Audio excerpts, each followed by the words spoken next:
Makeup. But in the meantime, between time, we've got gentleman Christopher Martin, People, courtesy of Victory Rock Rhythm by Kabaka Pyramid. Only peace. Reggae. Why can't we live together? Why can't we be beautiful people? Remember, we are just people. Only people. Why can't we stick together? Why can't we stick together? Like birds of feather. When I look at faces, I don't see no race. Excess amount of vibes. Love will come. That's crazy. See no race. She don't give her love away. She keep it to herself. Even when I am away, she don't let see nobody else. So even when I go a million miles away, my baby saves her loving for me. She not give it away. And even when I'm gone, I know that she yeah. Special one. Special, yeah. Amazing. She don't give her love away. She keep it to herself. Even when I am away, she don't let see nobody else. Even when I go a million miles away, my baby saves her loving for me. She not give it away. And even when I'm gone, I know that she won't stray. Yes, she saves her loving for me. She not give it away. Keep it right, clean. She no make no other lion intervene. No disturbing my queen. All women not dep on the scene. They think I'm crazy. Oh, this thing I get up and I put so much trust in I'm lady. But she keep it exclusive.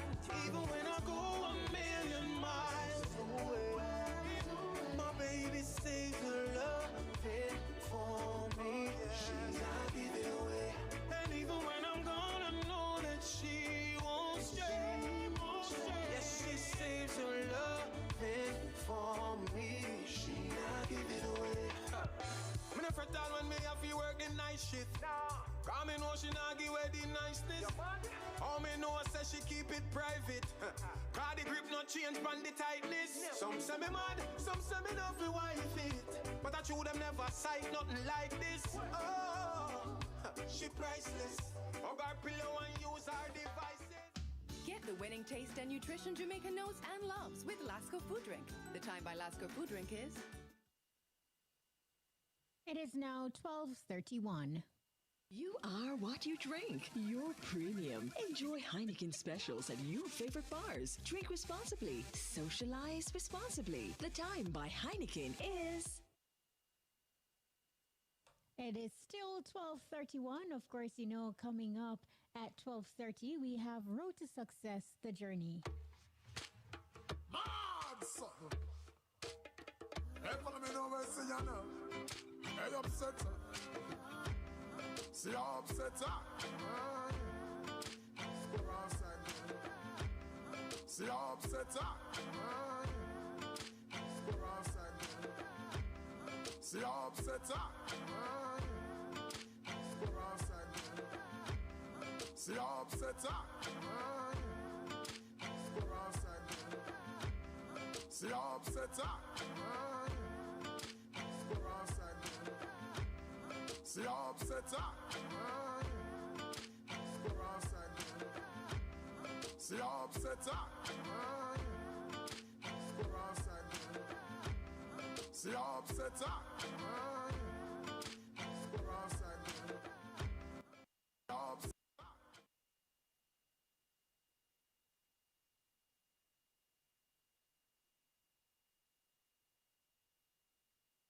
Microphone test, 1, 2. Crystal? I'm here. Can you hear me? Yeah, I can hear you loud and clear now. All right, you can turn on your video now, cause we're gonna go live now. All right.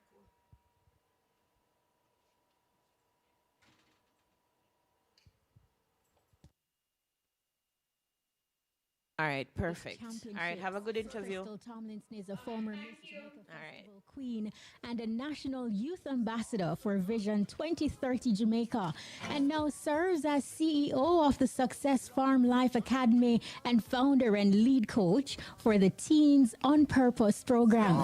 Today, we journey with Crystal Tomlinson on the road to success. Can somebody say winning? Can somebody say winning?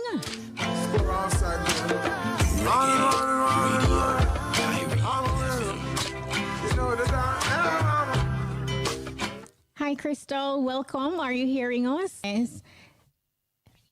I can hear you loud and clear. Thank you so much for agreeing to take us on your journey on the road to success. I'm really excited and looking forward to hearing your journey and your personal stories. Thank you.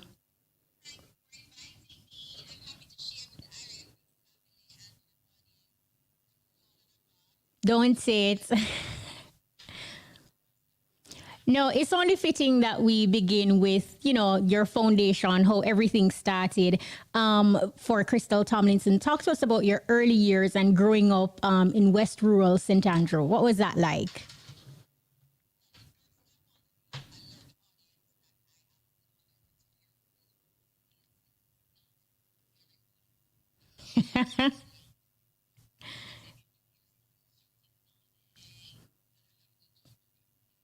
Yeah.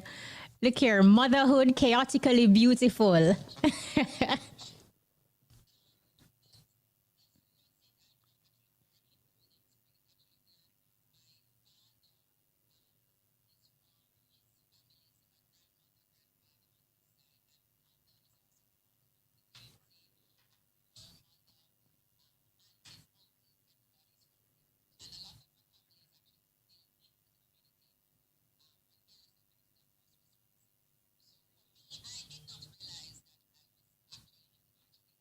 Mm-hmm. Kingston. Mm-hmm.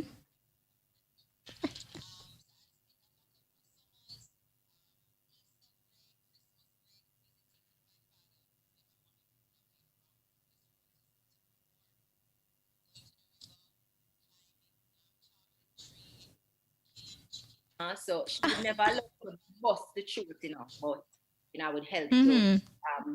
defeather and prepare the chicken, kind of clean it up and get it bagged and in the freezer after she killed the chicken. So a lot of farm work.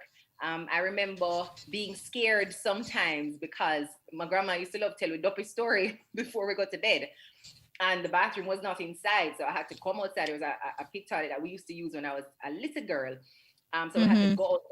All you gotta do is make sure say you don't do no whole heap of eating just before you have to go away because you cannot wake up and want to go to the bathroom after grandma don't tell you the 13 dopey story Mm-hmm. over and we have push and so I really enjoyed it.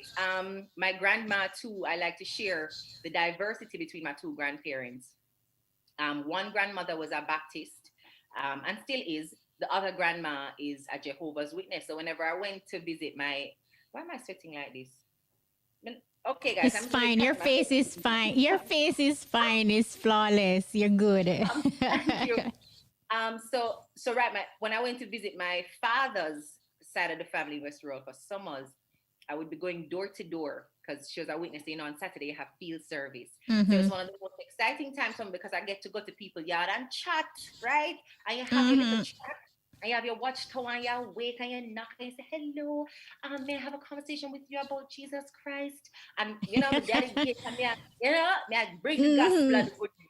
So I really enjoyed that because public speaking was a big part of my ability to just feel comfortable with myself, develop self-confidence, share my ideas and my passions without feeling awkward and self-conscious. So I remember very clearly always being happy to share some information with somebody, even when they never want to talk to you. When they see a little girl come in, them just wait a little bit and listen politely. Mm-hmm.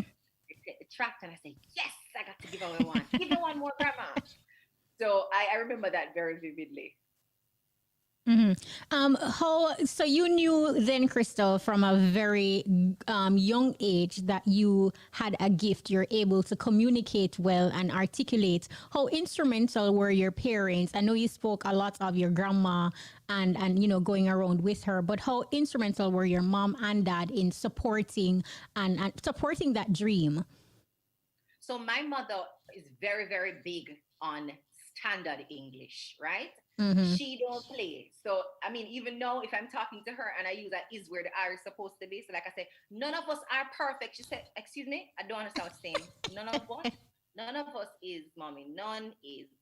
So Mm-hmm. she's very, very serious about language and speaking English properly. She went to the Queen's schools. I can only imagine the Queen's English being a necessity when she was growing up. Mm-hmm. Mm-hmm. But her love for language encouraged me to love reading as well. So she would always challenge me to keep reading. You're spending too much time in front of the TV. It wasn't just go pick up a book, it's go and read something, go to the library. I think a part of the library was not wanting us in the house on a Saturday to name down the place, right? So she would always be sending us to the library on a Saturday. If I say I need to go to the library, I get any amount of taxi fare and bus fare and bun and cheese money because she loved to know that we were going to the books. And that allowed me to widen my vocabulary, eventually moved into theater and drama. And she continued to encourage that, by facilitating the late nights that you have to spend at school for rehearsals, whatever extra she would have to do to get us to the JCDC festivals and back, make sure that I'm able to participate in the clubs and societies. And she was always there. Whenever I came home with a trophy, she was excited. She was cheering. If she could come to Ward Theatre to actually see what I was doing, she would be there. So she's a big cheerleader as I was exploring my voice and my presence as a young person. She realized I love to talk. So at that time, everybody would try and guess the profession that you would take up. Mm-hmm. So they thought I would be a teacher. So they bought me a little chalkboard, and then I would put up my dollies, and I'm teaching my dollies my little poems and my skits. And so they facilitated as best they could. And I didn't even realize at the time how modest the disposable income was, because I could get a chalkboard and I could get different colored chalk, and I had more than one dolly. So all those things helped me to feel as though I had abundance, like I had a lot of things. I didn't feel like I was short of anything. And she really, really did encourage me to keep talking, express myself, do it respectfully, learn to use the English, because when you can speak proper English, people are going to respect you more. And as much as we want to formalize our Jamaican Creole, there's a big barrier we have to face socially, because it is just true. When you speak standard English, people tend to think you're bright and you deserve to be in the room. So my mother wanted me to have that advantage of a good first impression. And then my father, while I only visited him on holidays, he would be the one to carry me around the town square. So people in Golden Spring know me as a little girl who was sitting on the bar stool. I'm a father, I drink a Red Stripe, and me have an ice cream or a popsicle, and me I tell them me drama story, and me in there I dance and talk. So he would literally bring me around to his friends and say, "Come, see me that here. Listen to that something I should do. She just won one trophy, she just won one medal. Come, Crystal, say the poem, do the thing, do the stuff." So again, he too was encouraging it in that way, by just showing how proud he was of those achievements, which to a little child meant the whole world, because it was absolutely. No, you mentioned schools, and from doing my research, I realized that you actually attended a number of schools. So we want to get into that. So you talked about, you attended Merle Grove High, Alpha Academy, and Manchester High. Why did you move around to so many schools? And talk to us a little bit about your high school experiences. So when I did GSAT, I matriculated to Merle Grove High School, and I was there for only 2 years. First form, second form were the most awkward years of my life. I don't think even grade 6 was as hard for me as first and second form. Transitioning into a new space, mingling now with an even more diverse set of young women, and then starting to judge yourself based on what you saw, different groups and cliques using to identify themselves. So whether it was the neat crew who was able to hem up them skirt and fold them sleeve and tie in a particular way, and then have them baby hair and them curly this.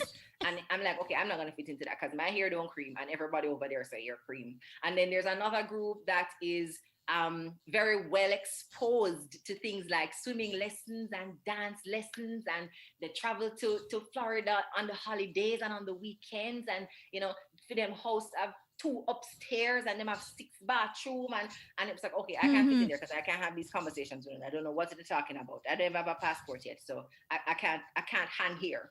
So it's a little bit of feeling around to find, where do I fit in? Who is my crew? There was only 2 persons who came with me from my prep school, and we went in different classes at first form. So I just felt so awkward, and I didn't know what to do and what to say and who to sit with and, what to talk about.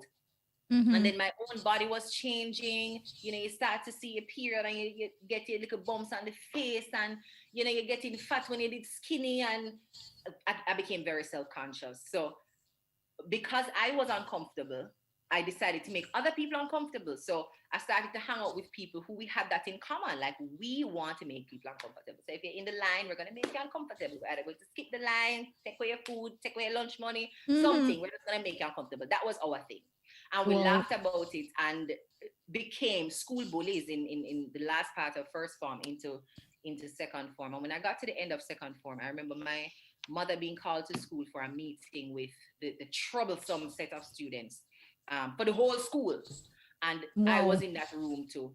And my mother was kind of wondering, why am I here? Like, how I must have one of the trouble students. That don't make any sense. She clearly had no idea who I was when I was at school. And so the teacher said, well, listen, one of the things about KRYSTAL is that we really think she is being misled. So nobody thought that I could have been the ringleader.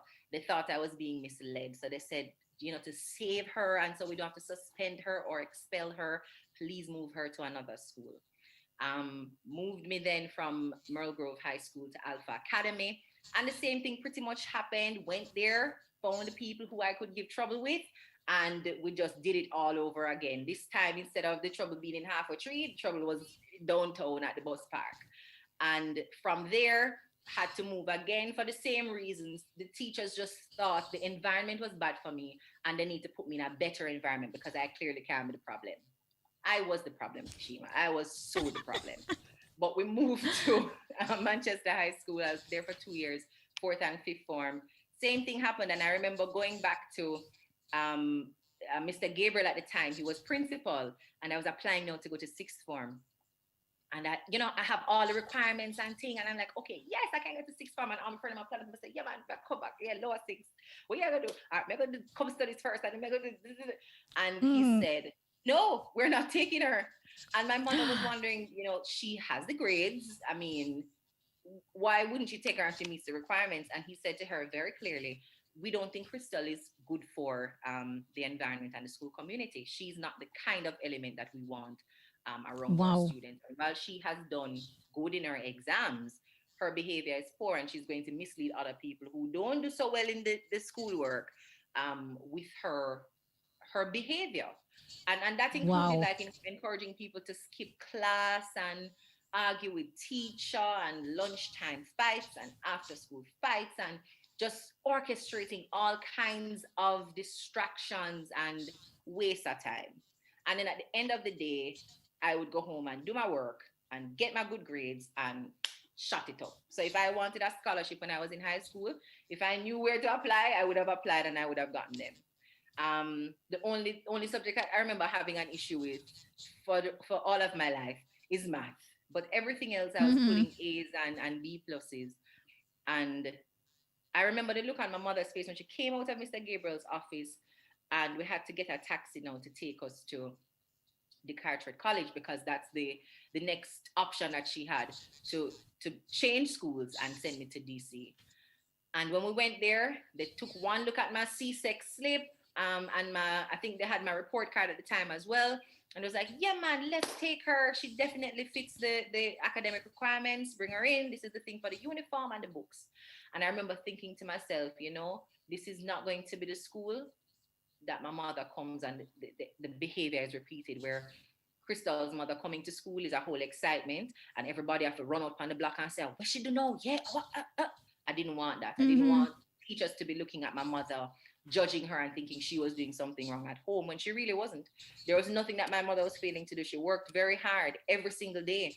I never missed a day of school. If she didn't have money, I wouldn't know, because if it's even to empty out the silver saving pan that she have, we're getting bus fare and we're getting lunch money. Food. If I needed the books, however she going to get it, I'm getting the books. If I needed extra class like for math, however she going to find the money, I am getting the extra class. We were fed, we were taken care of. There was no abuse in the home, there was no neglect. But every time she had to come to school for my behavior, you could see the judgment on the faces of the teachers, kind of wondering, what's going on at home? Where is daddy? Maybe it's because daddy is missing, and what is mommy not doing correctly, and what is going wrong? And I hated that because I knew, as far as I was concerned, mommy was doing nothing wrong. I just didn't like the silence of being by myself. And I noticed that people love to be around me when I could give them a source of amusement or drama or excitement. And so I chose, disruption as the excitement to give people, so I could be surrounded by friends and people who liked me. And I said, not going to do it for DC.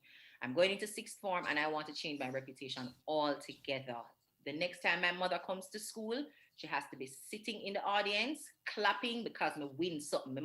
I must some award me I get or something. She must can come to school for one of them something. The rest of mother them no more than my mother. Their daughter can win something, right? Outside of drama and theater arts and JCDC festival. Me can win something at school. And I remember setting in my head, I want some badges. Because at the time, the only badge I could ever get was a house pin, right? Nobody wanted me to be like prefect, student council, monitor, captain, club captain. No, every teacher would be like, anybody except KRYSTAL. So I said I wanted some badges. And that was my first goal, get some badge. And I started, joining clubs and volunteering to serve. And the first club that I joined was the cheerleading society and then the debating society. And for both of those, I ended up being the captain of the teams by the second year of sixth form. And all of the behavioral changes that would have had to happen to lead me there came only because I identified a clear purpose. I want to make my mother proud. She's sacrificing too much for me and my brother, for me to be embarrassing her with bad behavior, one. And two, wasting my time so that I'm not even reaching my full potential. Because old teacher must have said, them no want me to get something, right? Nothing wrong with me, but I'm behaving in the wrong way. And so if I don't change the behavior, I can't get on the right path and get the right result, which is to make my mother proud of me. And so from then on, it's just been a very conscious decision when I wake up every day. What is the purpose and who needs me to be at my best? Who do I need to serve? Who it is that is looking to me for mentorship and for a good example and guidance and strength? Because some days it's not me. Some day I don't need myself to be on my best behavior. I am fine. I can do what I want to do and live with myself. So there are days when I need to identify a bigger purpose than what makes KRYSTAL comfortable and stretch my ambitions to meet that purpose. So sixth form was a catalyst year for me. New school, new goals, new outlook. And since I've started in that space, I think I've gotten better at identifying ways that I can serve others. So it feels purposeful and meaningful for me. So KRYSTAL, as a teenager, you were able to have that positive self-talk, get yourself to that level where you channel your good energy and wanted to behave better for your mom. Did you have like a role model in that period or somebody that you looked up to that you wanted to be more like, or how did this happen? Because as teens, sometimes you lose your way along the way unless you have somebody there with you, or you were just strong-minded and strong-willed and sticking with it. throughout? Well, one of my role models in sixth form, which was my, as I said, my catalyst year, is actually one of my very good friends now. At the time, her name was Kemisha Kelly. She's now Kemisha Swaby. And I remember being in sixth form, and she was the president of the National Secondary Students Council. And she visited the Carteret College to give a speech. I can't remember what the occasion was, but the NSSC president is coming, and we were gathered in devotion, and she gave a presentation. And I remember being in the audience, and I say, no man, I want to be like a girl there. She just bright Yeah. so, and just together, look our uniform neat, look our hair neat, look how, and I'm just looking at her and I say, no. When I think about the person I would like to become, I wasn't thinking about Oprah. I wasn't thinking about anybody way over there, you know, on TV or in a magazine. I actually saw a young Jamaican girl from, I think she was at St. Jago High at the time, well spoken. She was also a debater. So by this time, I would have seen her on the Burger King schools debate. And so when I heard the name, I said, is the girl at debate? Because remember, I'm a debater as well. So I would have already identified her as being a very skilled debater, passionate, slick, smart. And she's a young woman. And I noticed too her natural hair. So her and I would be wearing similar hairstyles, like little twists, natural hair twists and so on. So I literally could see myself when I looked at her. You could tell that she wasn't very, flashy or flamboyant, but girl of brains. And I said, I like that. And I like that she has applied herself and gotten to where she has gotten. And I said, I want to be more like her. I couldn't find any other example at the time except her. And I said, I want to be more like her. And I remember consciously deciding that the next year for debating, which would have been my final year in sixth form, I'd love for us to try out for the Burger King schools debate, because in lower six, we had done the credit union debates that happen at a parish level, and then you go national. And my team had won the Manchester Parish debating competitions. She even want to tell you, oh, my mother come to school, come clap, right? Because when mommy I come through the gate, I say, yeah, when the thing says she come here, come still get trouble, I'm not gonna pretend like I'm not getting trouble. I did that, get trouble same way, but I have to get the trouble smart, right? When I get the trouble, I have to run, go apologize and organize up myself and offer the detention before them give me the suspension. I said, I will stay back. I will clean, I will this, I will anything I'm doing. Me, mom, the paper, them for the law, everything. Just nobody call my mother. So I was very happy that I was able to keep her away from school while I was working on myself. And she came in and we had won, I think, 6 computers for the school's computer lab. The debating team won the competition and we made the school get some new computers. So of course she was there and I felt good, like the mission I set out, I actually accomplished it. So I set another mission now. In that moment when I was looking, I was like, okay, let's see if we can get to the Burger King schools debate and get another layer and level of exposure, rub or sharpen our edge with some more professional and experienced teams. And maybe at some point I could get to debate Kemisha, because in my head, she was like the best debater in the world. We didn't make it to the semifinals or the finals, but it was a goal. If I could channel that kind of focus and discipline, perhaps we could meet each other at one of the competitions. And it's so funny, we ended up meeting at UWI through debating, and we've been good friends since my first year at UWI. I think it's the first year I met her. Ended up being a bridesmaid at her wedding as well. Wow. So it goes to show intention. Like, you have to be careful, the intention you set for yourself, because you really have the power to pull those things into your space. So pick good role models, pick good principles, good character traits to emulate and people to want to be like, because you may very well get an opportunity to be in their space and truly learn from them. And you want to be learning the right things. You want to be enforcing the right values. And I think that was a good decision I made at 16, 17 to identify a role model for the right reasons. And you speak of college now, so that is where we are. So I presume entering college, did you already know exactly what you wanted to do, or were you sort of in limbo as it relates to your career path?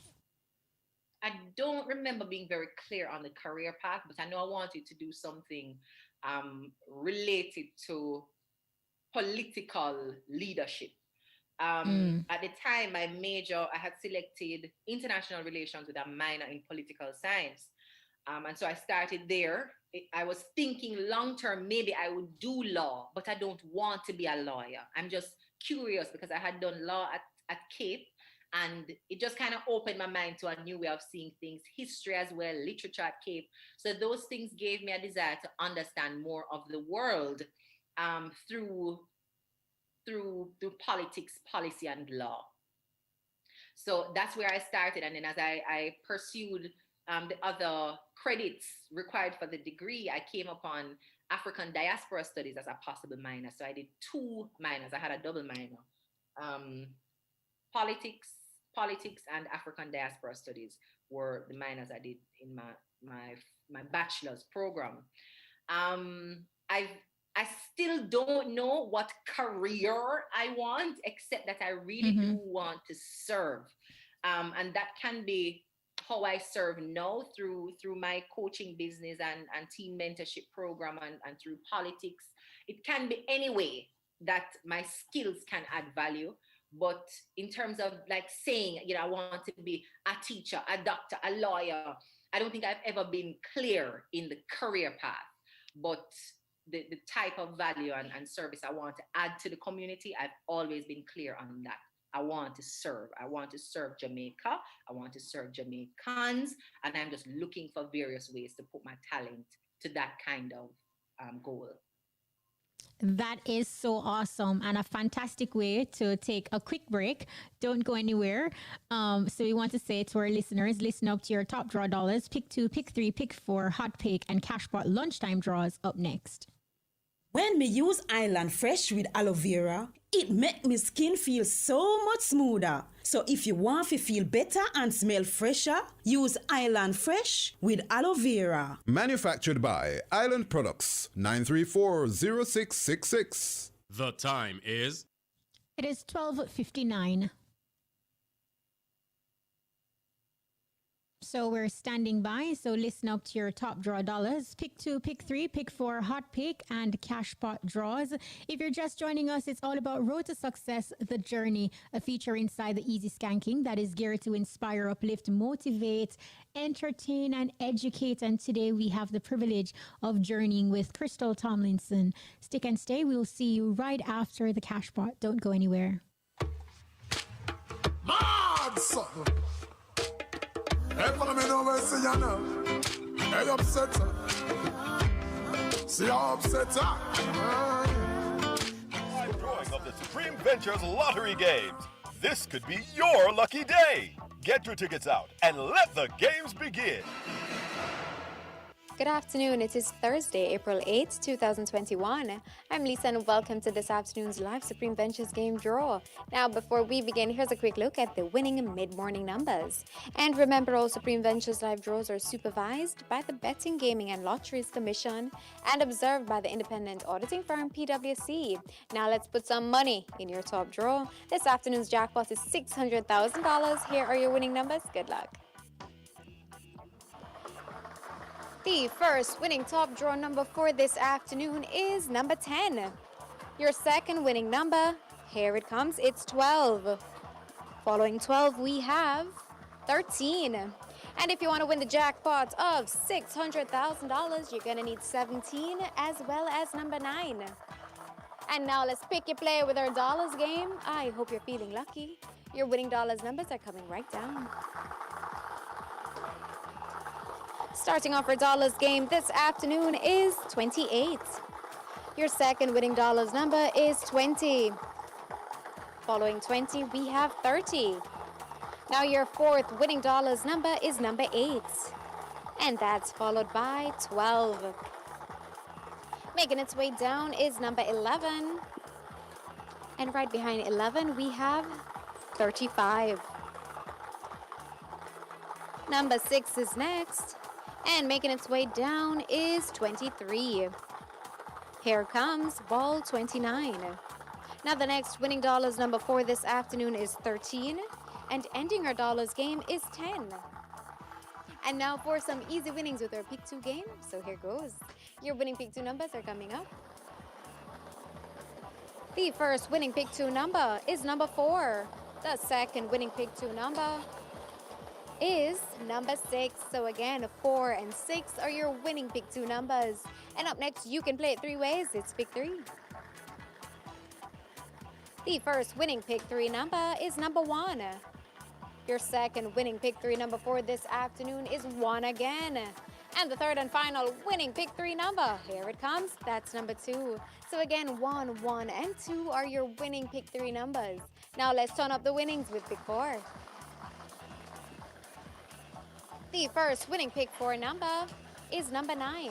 Your second winning pick 4 number for this afternoon is number 8. Here comes your third winning number. That's number 1. And finally, lucky number 7. So again, your winning pick 4 numbers are 9, 8, 1, and 7. Now it's easy for win, so let's heat things up with hot pick. Here we go. And this afternoon's winning hot pick number is 5. Congratulations to all hot pick winners. Again, your winning number is 5. And get on track. Cashpot Money Train are run. Every week is a mystery surprise. This week you can win $300 for every $10 winning Cashpot bet. So board the train and collect the winnings. Let's get ready to play our Cashpot game for Thursday, April 8, 2021. Now you live to play it, but can you win it? Get ready to be a big Cashpot winner. And let's see what this afternoon's winning Cashpot number will be. Good luck. And this afternoon's winning Cashpot number is 13. Congratulations to all Cashpot winners. Again, your winning number is 13. It's now time for some mega winnings. Good luck. And a white ball was selected to go mega 6 times per day for more chances to win big. So again, the winning Cashpot number is 13. The lucky mark is police, and a white ball was selected for both Cashpots and hot pick. Now let's take a look at this afternoon's winning numbers, and of course, congratulations to everyone who won. And please join us again at 3 p.m. for more games you love to play.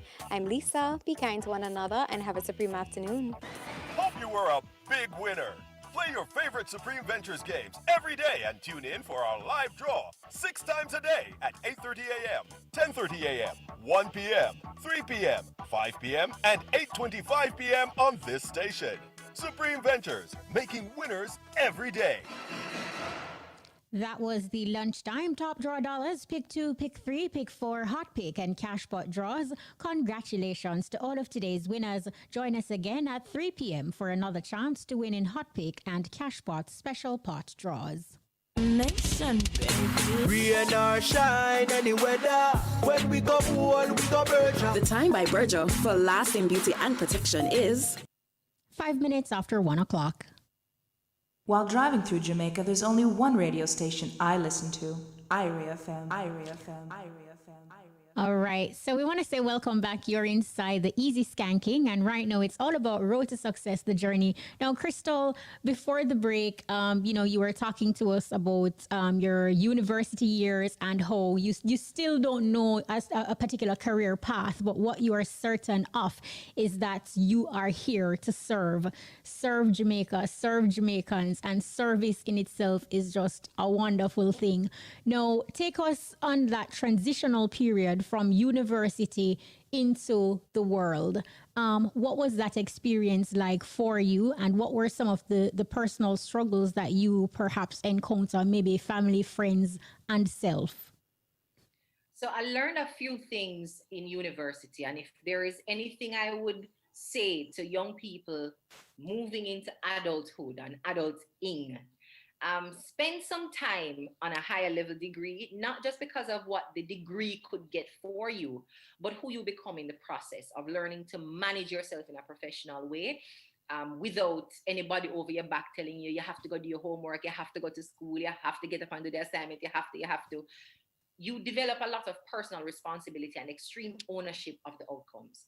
Because I had to take the student loan for all 3 of the years I was at UA, extreme ownership was really the definition of my university years. It wasn't just going to school anymore. I had debt that I had incurred to be here, and I had signed a piece of paper to say that if I don't pay the debt, they will take the money from my mother or take it from my uncle, and I had no intention of anybody paying my debts for me, because it's my head, the education going on, is my pocket, the money must come out of. And I remember being very lucid and clear when I was coming to the end of my degree program that I could not waste it. I could not waste the opportunity I had gotten to expose myself to cultures from across the world, education, like a piece of paper that you could actually hold up and people would say, okay, come and do the interview. So it also gave me access at the time, having that degree. But also the fact that I had taken almost $500,000 that could have gone to some other student to do their own degree program. I need to give out the government their money because there's another child like me who don't know where the first cent is going to come from and is depending on me to pay back my loan so that they can get a loan, because that's how it works. It's a revolving fund. So I remember understanding that very clearly, wanting to make my little money on the side so I didn't have to call home every weekend for a 5,000 and a 3,000. So I took up a lot of promotional jobs. I remember my first merchandising job when I was at UA. I was working for World Brands. So one of the things that we would stock on the shelf was like KRYSTAL, Doritos, the Bounty chocolate, I think it's Yoplait yogurt. So I remember being in supermarkets on the weekends, like stacking shelves, encouraging people, pick up a KRYSTAL, buy 3 of this, if you buy 2 of that. And when they buy it, I have to run them down and ask for the receipt and take a picture or a note of the receipt number, because I have to tell the sales rep that, yeah, man, me sell 6 of them here, I'm going to sell 3 of them here and 13 of them here. So they would know anytime I have no promo work, a KRYSTAL may I send for, because KRYSTAL and move the product. So I remember actively looking for jobs like those while I was at UA. Structuring my calendar so I could do all my classes like Monday to Wednesday, and then take up Thursday through to the weekend, any kind of promo opportunities that came. So from Digicel, I remember when they had the 5 Digicel, I can't remember the name of it, but there's like you see people at the stoplight with some high five clappers, and they had on the high five shirt, and they were giving out stuff. I can't remember what you would do 5 times to get something. I don't remember, but me they out at the stoplight and my Digicel shirt every weekend. Thursday, Friday, Saturday, Sunday, send me out, right? And I would actively search for those jobs, and I would tell them there is no merchandising as long as it no require me to take off my clothes. Call me and see if I am available. I want to work, right? Another goal I had set for myself is that as soon as I get employed, I'm going to start paying my mother's light bill. Kishimana asked where we get them goals there from, right? But I would be very clear about the precise impact I wanted to have and how I wanted to serve, especially my mother, like do something for my mother whenever I'm able to do it. And I remember having that as a goal, like I need to start make some more money because I want to pay back student loan, I want to move off campus so I can pay my own rent. I also need to start paying mother light bills. So yeah, come, hurry up. And they would start sending jobs my way. So Caribbean Dreams, I used to stack the shelves with them tea. Every promo work I could have found, I did it. I remember being in a bigger ad campaign. There's still a bigger bus that drives around Kingston with me with a little afro. I did that one years ago. The last job I did was actually a music video. And I remember my good friend, no, we're like really, really good friends, Stacia Davidson. She had links with the different PR and marketing managers for various companies. And she got a call. She called me one day and said, Crystal, you know mega call your first call. Yeah, you're there on the top of my list, right? Anytime them ask me for people, are you first mega call to see if you're available? But I have a job, I don't know if you're going to do it. I said, what is it? It's a music video. I said, okay, so why you think wouldn't do it? Is what kind of music video? Because I had done some videos before. But those were, reggae videos. So I was thinking something like that. And she said, well, no, it's a dancehall video. I said, which dancehall video? You're going to tell me like I want cartel song. She said, yes, it's a cartel video. I said, girl, me can't go in a no cartel video. It can't work. Yeah. And them type that beard, and bumper yeah, up the sun. Yeah. I can't put on a battery right on the belly skin. I said, I can't do it. She said, well, this song is not one of those songs. She said, named Straight Jeans and Fitted. I said, yeah, that means I'm going to wear straight jeans. I want hat. She said, yes, straight jeans, one white t-shirt, I want fitted cap. I said, okay, I'm going to check out the song on YouTube. And I went and I listened to the song. I said, yeah, girl, I can't do that video here. How much am I pay? And she told me, that was actually the last music video I could remember doing was that one. And I think it's because I got employed, like 9 to 5 employed now, so I didn't have to do promo jobs anymore. But I remember when I did the video now and it was about to come out, and I said, Lord Jesus, I hope I tell my mother no send me now one cartel video. I forgot to explain to her what kind of song. So even today, like there are people who will watch the straight jeans and fitted video and them go, wait, oh, that look like Crystal Tomlinson, so. And they will tag me in it. Some people will tag me to say, see, yeah, go like say, yeah, somebody I in a cartel video. And I love to get tagged in those, because you may know why? Why? It reminds me how people will judge you, not because of the context or anything, you know, but because of a preconceived notion they have of what it must mean about you to be in proximity to other people. So they have an idea about who Vybz Kartel is, and if you're within 10 meters of him, that idea must transfer onto you too, one. And two, the fact that they never expect you to grow out of your experiences. I would not do a music video today for no song at all, right? I don't think anybody pays you enough to use your image forever and ever and ever and ever in a music video. So unless I can charge like $1 million US, I'm not interested in doing a music video. Not anything to do with the music, not anything to do with performances and entertainment, but what I consider the worth of an image and a brand to be, I don't want to use my brand in that way anymore. But there are a lot of people who don't believe that you can grow past a particular experience, that you will always be the same person you were at 18 or 19. I think I was 19 when I did that video. And I'm 30 now. Like, how are you trying to compare the two persons? One, if you're the same person you were at 19, at 30, 31, something is wrong with you. Something is really wrong with you. And finally, that's what my early years are supposed to be like. I am supposed to experience the different textures and tastes of life to decide what I want for myself. I'm not going to not ask you for a slice of the white cheese because I grew up on the yellow tasty cheese. Me want some of the cheese with the hole in it. When I eat the cheese, I want to taste the cheese to see if me I gonna like it, right? I'm not gonna allow you to look at me and skin up your face and say, she just said the good cheese not smell good. I want to taste it. I want to know if I will enjoy it. And let me decide what I want on my plate. And too many of us get locked into the fear that if people see me eating a different cheese except the yellow cheese, them are going to judge me. Them are going to think me better than them. Them are going to think them not no money, that's why I buy that cheese. Them are going to think them get it for free, or I'm going to do something to get it. And so you stay eating the cheese that maybe you have outgrown. Or prevent yourself from experiencing something new and different to figure out what you like for yourself.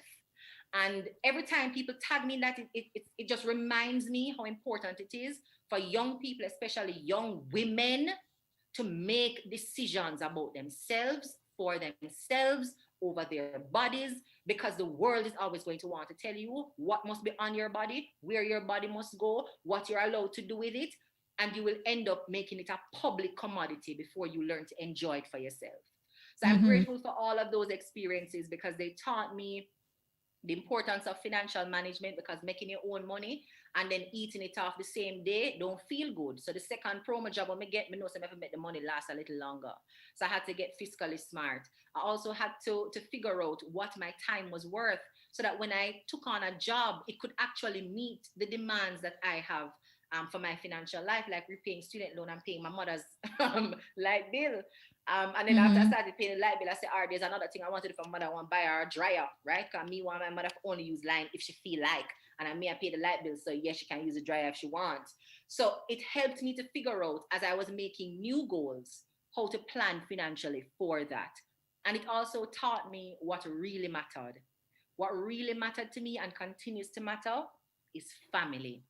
And no matter what amount of time or money I have to invest in making my family know that I value them and the sacrifice that they make, and I love them unconditionally, and there's nothing they can do for me to stop loving them, and I appreciate that there's nothing I can do for them to stop loving me, I'll continue to put my focus on family. Family, family, family, family, family. So even in my university years, I can recall that being a priority for me. Even when I didn't want to go home on the weekends, I was thinking, what could I do for mommy this weekend, this month, and how can I surprise her? What I can do for my brother? Maybe I can pay this bill for my brother so mommy don't have to think about it. All of those things just kind of reminded me the real priority for me, even when I was making money, it's to serve the people that I love with it. You know, listening to you talk, Crystal, just talk about your journey, talk about the things that moved you, the things that you did, and how fearless you are in as it relates to just knowing what you want, going ahead and doing it, irrespective of how persons may perceive it. And this is leading me now to you being an author and writing Kill Fear, The Art of Courageous Living. It's almost like my question now is redundant because I wanted to find out what propelled you to write this book. And listening to you talk is almost like you're fearless. But are there things that you are fearful of? Do you have fears, which is what led you to writing the book? I do. I mean, I still do have fears. And what helps is me admitting that I get fearful, afraid, conscious, doubtful, uncertain. And then I name it, like, what is making me afraid? Am I afraid of being criticized if I do this, say this, or don't do or say this? Am I afraid of failing if I invest my time and take a risk on this path? Am I afraid of having to do it alone because maybe when I start, nobody will understand it and nobody will believe in it and support it? So maybe why I don't want to start is because it's me alone going to have to go first. So I admit that I'm feeling afraid. I define exactly what that fear is. What am I afraid of? And then I delegitimize it. Like, okay, if I have to start and start alone, has that ever stopped anybody from starting something meaningful? Look at the people who you want to emulate. Look at the business owners and the persons making strides in sports and politics and all these other spaces that you're seeing their faces and the results of their sacrifice. Do you think any of them said, well, I'm not going to start unless somebody is going to do it with me? It takes risk. That's the definition of entrepreneurship, is to be the sole bearer of the risk. So do I want to bear the risk of my dreams? Do I want to bear the risks of my principles and my values and my ambitions and visions? And if I don't want to be the one to bear the risk, why do I think anybody's going to bear it with me? And I talk myself through it. So there are times when I've learned to do less of it now, but there are times when I will be talking to myself, when I drive in, when I sitting down, reading a book, and I just stop and just start to have a conversation with myself to talk through why I believe what I believe and how am I allowing this poor or bad belief to stop me from taking action on the right things. And then that encourages me to go and do it.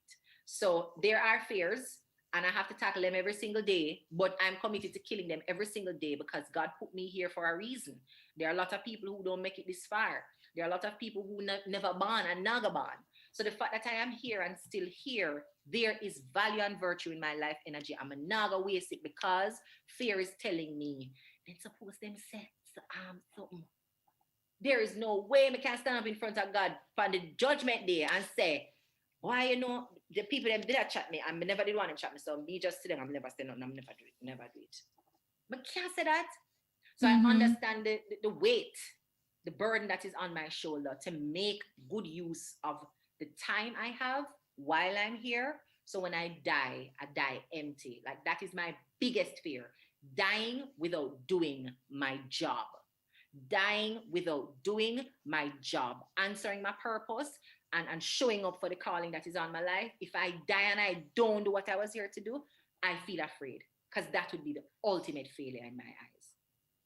Wow, just simply brilliant. Can you please tell our listeners, I know your book is on Amazon. I've placed my order. I have not gotten it yet. Really wanted to get it before this interview. It for you too. So we have to link up so I can sign it. Thank you. So tell us now, where can we get your book? Is it available locally? And you've said a lot just now, but can you share with us maybe some vital tips as it relates to how persons along their personal journey can kill fear? So our books are available locally at Megamart. So we do have copies in all Megamart stores except Waterloo. Waterloo in Kingston, we're actually out there, so we're going to restock as soon as possible. But right now we do have copies at Megamart in Montego Bay, Megamart in Portmore, and Megamart in Mandeville. I know the Mandeville location, the Montego Bay location has limited copies. So me saying this now, I really hope you get there to grab them before they're gone. And then, of course, on Amazon. In terms of what people can do in their daily lives to kill fear, there are a few simple things that I subscribe to that work for me, and I'm always happy to share them because they make me feel less scared to be myself in a world that is telling me who I should be. The first thing and the first law for me is that you don't show up in the world naked. You have to put on your clothes. You have to put on good spiritual clothes, and that includes understanding who you are and why you are. So an important element of that is defining yourself for yourself. Who you be? When somebody says, hi, I am so and who are you? The sum total of your introduction is going to be a name and which school you went to and your career and the name of your children or your spouse. Or can you define yourself more powerfully than that? What words are supposed to define your energy? What is the impact you want to have? How do you want to be remembered? Get comfortable introducing yourself in terms of the impact and the stain and the mark you want to leave on people's lives and on this world. But you have to define yourself first. And I wake up every morning, I actually have the planner right here in front of me. I wake up every morning and do a whole process from reading the Bible and finding spiritual scriptures that are of relevance and resonance with me, and that's across religions. Going over my definition of self, I write a prayer for every single year. I have daily affirmations, and one of them really helped me to deal with fear by saying, this is God's day, and I'm trusting God to get me through it. I trust that God has put everything in place to help me solve the problems that my human mind cannot solve and carry the burdens that my human hands cannot carry. I really trust God to work it out. But I'm going to show up as my best self every single day. Show up compassionate to others and to myself. Forgiving of others and of myself. Loving of others and of myself. Apologizing to others and to myself. So those are my disciplines and my commitments every single day to be that kind of person. And I would encourage all of us to find a way to define yourself for yourself. So when life asks you the question, who you be in this moment, you won't forget who you are. When you're called on to compromise your principles, when self-doubt is whispering in your ear and telling you, no man, you can't do this. And then people like, them somewhere. Nobody in your family do this. But you think you can do this for? Sit down, I know what I said, no. But yeah, make up nice spot. Just quiet and go in the corner. You can answer those voices with a powerful definition of yourself to say, no. I am daring. I take risks. I don't need to have all the answers before I invest my time in something that my spirit is calling me to do. No. I'm deliberate. I do things purposefully. So I don't just do it because you ask me to do it, or don't do it because you say me enough to do it. I must discern the purpose of this activity, this relationship, this conversation, this business investment. But you have to know who you are and what principles guide you. Mm-hmm. The second thing I would encourage, and I'll just leave the audience with 2 tips here, is to acknowledge where you have hurt yourself, where you have broken a promise to yourself, where you have diminished a sense of self-trust, and go back and repair that emotional disconnection. The more comfortable you get with making promises to yourself and breaking them is the more you show up in the world expecting others to break their promises to you. So you don't honor your word to yourself, you're not going to honor your word to others, and you'll never believe that people will honor their word to you. So even when good come to you, you're kind of skeptical about it, because what them want in return, because people not just do nice things to people. So me can't even stop drink the liquor and drink more water. Me can't even get up and exercise and serve my body. And me must believe that you're going to do something for my body. No. So we show up distrusting of the world and of the goodness in the world because intimately and over time, we have diminished the trust even inside ourselves. So if you say you're going to get up and work out, stop breaking your promises to yourself. You're teaching yourself how to treat yourself, and you're teaching others how to treat you. And if your word means nothing to you, eventually it means nothing to anyone else. And eventually, nothing that anybody says can resonate with you, because there's just a sense of distrust that surrounds you. And it toxifies your internal environment and the relationships with others. And fear feeds on distrust. If you don't trust yourself, why would you take a risk and switch jobs now? If you don't trust yourself, why would you start a business? You're not a disciplined person, so you're not going to get up every day and do what is required for the business to thrive. So the less you have trust in yourself, is the more fear is going to encourage you to not take the risks and to stay fearful in that little zone, because you have no evidence of honoring your word. So why would you honor your word in this other way? So yeah, those are the 2 things: self-definition. Girl, wow. People, please go and get her book, Kill Fear: The Art of Courageous Living. And you know the varied platforms. Everybody, we have access to Amazon, so just go ahead and get it. No, you equipped You're over 263K strong, right? On social media, your social media community, with valuable tools and resources to attain success, such as Money Month Masterclass, just to Yes. name one of the many things that you do. Now, how detrimental is financial ignorance to our culture, even for persons who are making a significant amount of it? Well, poverty is something that actually starts with our concept and our belief about what wealth or resources are supposed to do for us. So you'll find people who make little bit of nothing a month and can still afford to purchase a house because they are clear on what money is to do for them. Money is not just to pay the debts and the bills. For them, money is supposed to invest in an asset. So they are very careful. If you pay them $10, they're always taking out $1 and putting it down to save, and then take out another $1 and share it with the community, some community service activity. Maybe they tithe, maybe they just give it away. And then they find a way to use the other $8 out of the $10 to service the debt, to pay the bills, to invest in them school and some skill. And over time, all of the $1 that they put down in saving compounds into a down payment for the house. There's another kind of person now who believes that money is supposed to show off their status to other people. So if they make $100,000, the $100,000 is spent buying things and amassing the kind of glitz and glamour that prove to people that, yeah man, I'm rich, I'm have it. That is the goal of money in their minds. Another person will see the goal of money as to create future security. So they never want to use it in the present. They can't imagine taking the money and doing a pedicure. You're mad.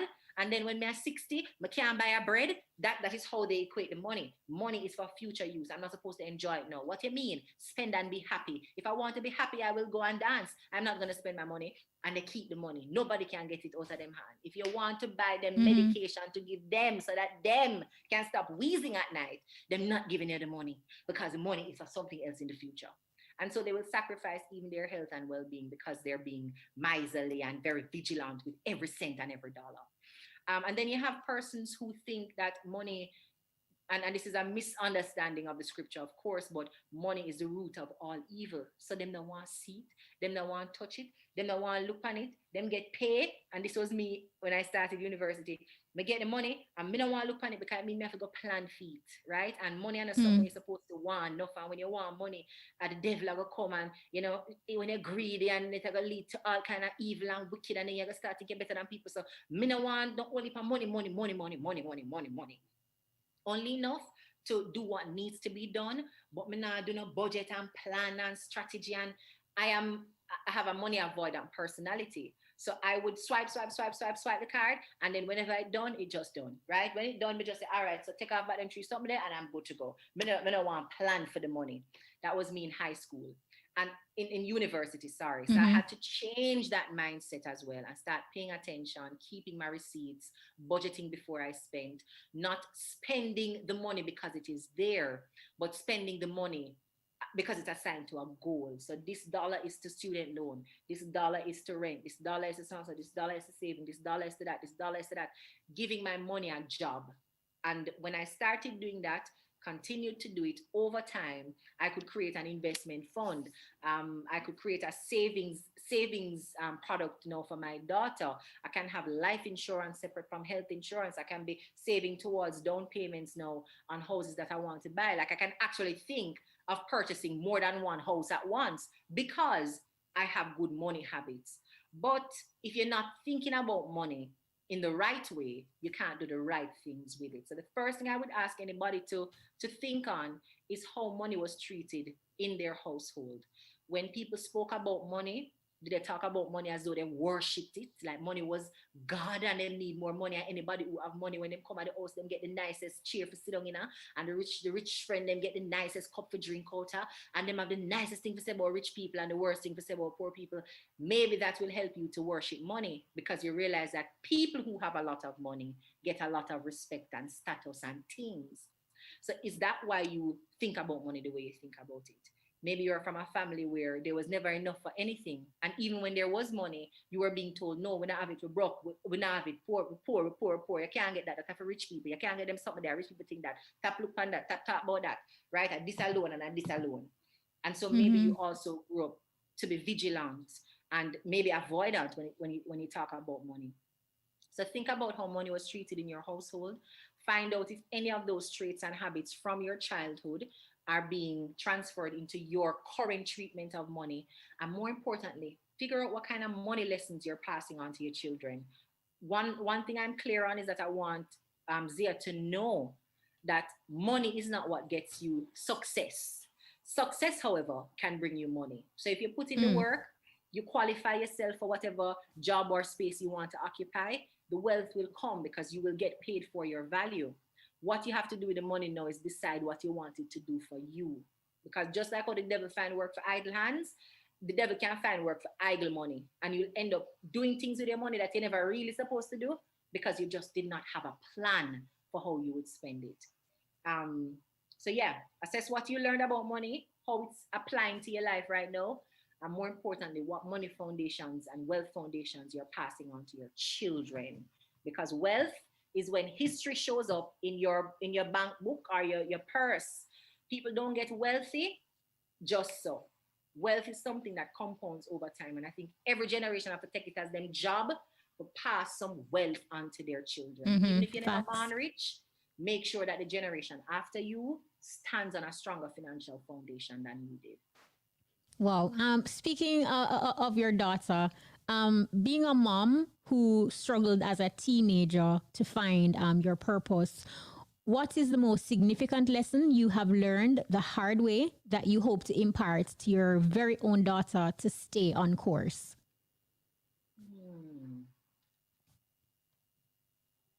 I can't believe she's speechless. I'm trying to figure out which one I learned the hard way. You know what? I think it really comes back to purpose. Mm-hmm. I really think it comes back down to purpose. I wasted a lot of time as a teenager because I didn't want to interrogate myself and sit down and listen to what was going on in my head. What was I enjoying? What did I not enjoy? What were my values and my principles? And which ones were not? How was I acting in a way that violated my principles? I say I believe in honesty, but here I am being dishonest. I say I believe in loyalty, but here I am being dishonest. I didn't sit down with myself as a teenager and focus on me. I just wanted to be comfortable around other people. So if there's anything I can teach her early in her life, is to get comfortable in her own skin and always be asking herself the question, what is the purpose I can serve in this space right now? And if you can't find a purpose where you're going to serve that is positive, no go there. If what you're about to say doesn't add value and a good purpose to a conversation, no say it. If what you're about to do with your time is not purposeful use of it, no waste the time. But choose purpose consistently in a disciplined way. Be okay saying no. That don't align with my values. Yes, I'm doing it because it aligns with my values. So you can always be comfortable with yourself when you go to bed at night. Whether it's as a preteen, a teenager, a young woman, an old woman. Find a way to tune in very early to your purpose and just defend it. Even when others don't understand and don't support you, find your purpose and stand in it as compassionately and courageously as you can. You know, Crystal, you sort of alluded to it at some point in the conversation. The internet can definitely be a horrible place to be authentic, but at the same time, you have managed to be so open and transparent with your story and who you are. How do you deal with public criticism and scrutiny even now? Because we see what happens. You see the comments, even for instance, like when you became pregnant and persons just have like all these ideas as it relates to how they thought that it should have happened. How do you deal and handle these types of situations? So there's something I used to do, right? In the very, very early stages. Now I know a better frame to refer to it. But at the time I used to say, but okay, them have a comment. And it never take the bird out of my cupboard. It never cut off the light. It never cut off the water or the internet. So does it really have an impact, like a tangible negative impact on my life? No, it doesn't. Over time, what I realized was that I was assessing really the weight of people's opinions and comments. Like, where does it hurt or burden me except in my head? Because it doesn't manifest itself in any other way, like somebody come and plug out my TV. They don't have the power to take any action in my life, but they have the power through freedom of speech to develop an opinion on it. So will I allow the waves of opinions to sway me and cause me to doubt myself, especially when the opinion comes from people who do not know me? So you can't even assess me properly and give me good guidance and good counsel, because you don't even know who I am. You don't know what my values are. You don't know what my life vision is. But here you are offering me guidance on me and my decisions and my life. So I had to learn to separate that. Okay, they're going to have that to say. While I don't want to see all of the negative things that they have to say, should I see it, I must understand that they have a right to come up with a story. Humans are very good storytellers. So if they get a piece of the story, they need to make a full story in their heads, and they're going to pull together some opinions from their experiences in life, from anything they may have read somewhere else, from their memory, from their beliefs, and then they're going to create a story. It's okay. That can be their bedtime story, but their story doesn't become my reality. So don't allow it to derail you, or in this case, me. The other thing I like to imagine, Kishima, is being in a hospital. And in the hospital, there are people on the gurneys, on the beds, with different illnesses. So some people come in there with a cancer problem. Some people have blood issues. Some people have limbs that they have lost. Some people have mental issues. Everybody's in the hospital with a different issue. Can you imagine if the person who have cancer look across and say, what could on you with your 1 foot, boy, you have sugar. You should live your life like a better than that. And then the person will lose 1 foot because they did have sugar. I look upon the girl who have lupus and I say, watch your body to it, maga down and thin out. And then the person will have HIV. I look upon the one where drop and bust the forehead and have a cocoa. You're too careless. Look at your bucket two and drop and know your head have cocoa. Imagine if all of us who are sick on some level, and when I say sick, I mean we have things in our character to work on. There are problems in our lives that need to be solved. None of us show up in this world as perfect. And we are in this hospital called life. The goal is to get treatment for those illnesses. So if you realize, say, you don't have good integrity, you're supposed to work on your integrity. If you realize, say, you're careless with your finances, you're supposed to work to get better with that. If you realize, say, you don't treat people in your life well, you're supposed to work on that. And instead of working on your illness, focusing on your healing, on your growth, you're literally looking around at everybody else in the hospital and casting judgment. And you think that makes your tumor go away. You still have to go do the work to heal your cancer. And so when I am in my bed with my foot wrap up, right? I just come out of surgery, I can't walk. Whatever that issue is that is probably in the public for discussion now. My foot in a little cast now. And I'm focused on the physiotherapy. I'm trying to figure out what medicine I must take so I don't miss my dosage. May I make sure I go to my doctor's appointment? May I make sure I can still do the work I'm supposed to do even while I'm healing? And you over there so with your broke foot, right? I don't even know if you start fill the prescription for your medication yet. I criticize me and my foot in a cast. I find it to be a little bit comical sometimes, just knowing that we are all humans. And even the person that's casting the most bitter and vicious criticism has healing to do. And if you were really focused on your healing, you would have no time to laugh at somebody else in the hospital. So it tells me, every time that happens, it tells me that you've taken a little bit of time away from your healing, your personal healing that you have to do that nobody can do for you. The trauma in childhood that you have to deal with, the trauma in adulthood you have to deal with, the anxieties, the fears, the things that every one of us have to deal with every day. You stopped working on yourself to criticize me working on myself. And while it's a little comical, it's also sad. And that's why I use social media the way I use it, because if I can get more people to stay focused on their lives and their treatment and their healing, it makes for a more whole and healthy world. But we also learn to treat others as human beings too. Because when you spend a lot of time developing and growing yourself, when you see faults in others, all you're thinking is, how can I share this thing so that they can grow through this? Because I know what it is like. And you start to want to serve them and help them. Wow. You know, Crystal, we're out of time, but this is definitely a conversation where I welcome a part two. And there is no way I could have you on and not touch the political aspect because you are so young, yet you have covered so much, and the knowledge that you have garnered, you are wise way beyond your years. From president of the People's National Party Youth Organization, PNPYO, to running as PNP candidate for West Rural St. Andrew in the last general election. And just how you are in general. For me, I definitely feel like you have a place in politics. With the last general election, what did you learn about leadership from that particular political experience?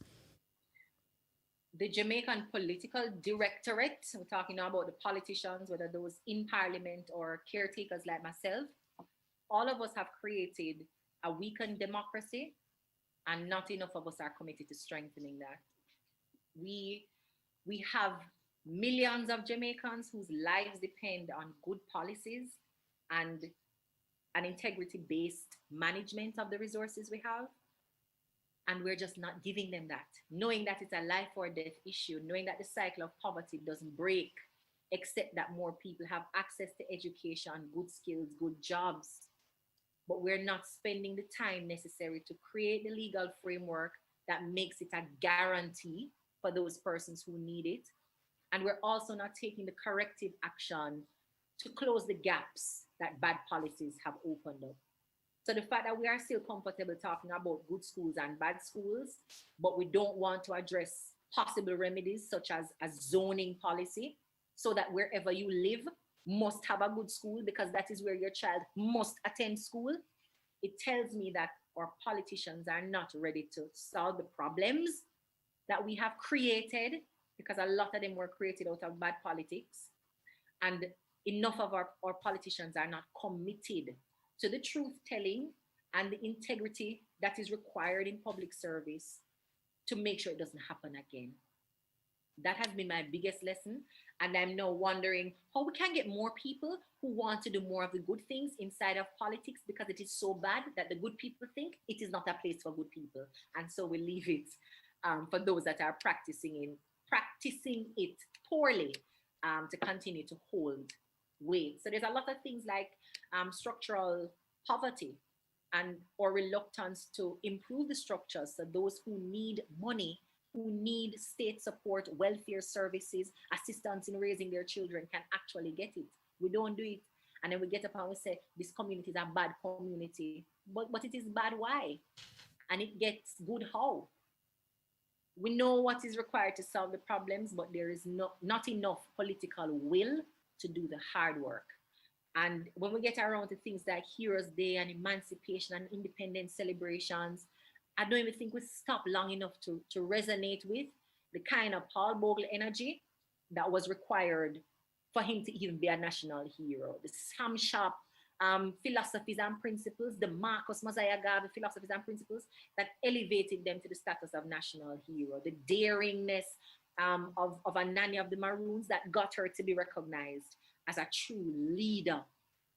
We celebrate them, but we don't honor them. And they, I think, are perfect examples of what is required to change our country.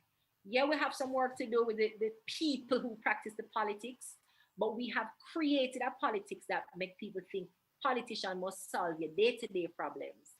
So if it's school fee, the politician must give me, come and vote for them.